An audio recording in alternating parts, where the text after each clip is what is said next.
La qualité des soins étant indissociable à la qualité des médicaments, qui est l'élément clé de tout système de soins, le chef de l'État, à travers le ministère de la Santé, a mis un accent très particulier sur le renforcement du secteur pharmaceutique de notre pays.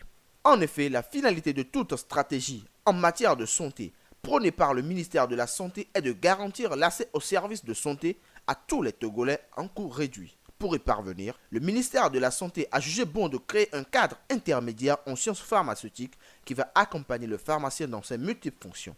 Les auxiliaires d'État en pharmacie sont une jeune profession naissante au Togo.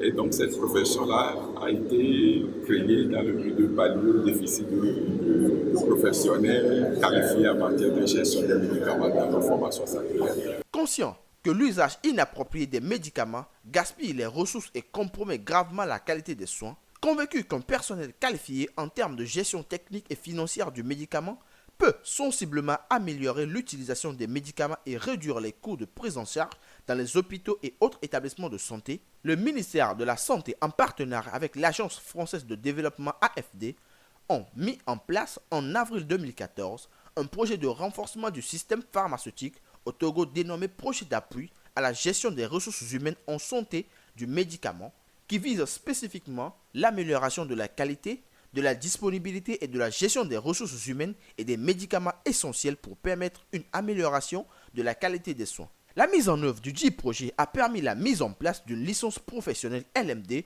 en sciences pharmaceutiques accréditée par le CAMES, dont le curriculum de formation est adapté à celui de l'OAS, Organisation Ouest-Africaine de la Santé, créant ainsi un cadre intermédiaire de l'art pharmaceutique qui exercera sous la responsabilité et le contrôle affectif du pharmacien. Je pense que dans une carrière professionnelle, il faut forcément une association qui puisse réglementer une profession. Et donc ça, c'est une opportunité. Et nous sommes très ravis que les auxiliaires d'État en pharmacie puissent se rassembler, mettre en place l'Association nationale des auxiliaires d'État en pharmacie.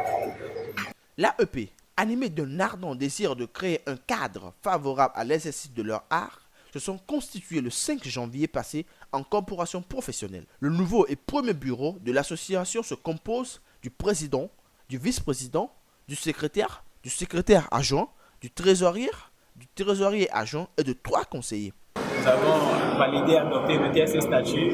Nous avons élu un bureau national qui va coordonner les activités au niveau national. Je suis le nouveau président et je suis très content de la confiance que les collègues ont placée en moi. J'espère vraiment que nous allons pouvoir relever le défi pour pouvoir promouvoir notre profession d'auxiliaire d'État en pharmacie au Togo et partout ailleurs en Afrique. Il est important de rappeler que cette étape est une étape nécessaire, voire indispensable pour une vie professionnelle épanouie.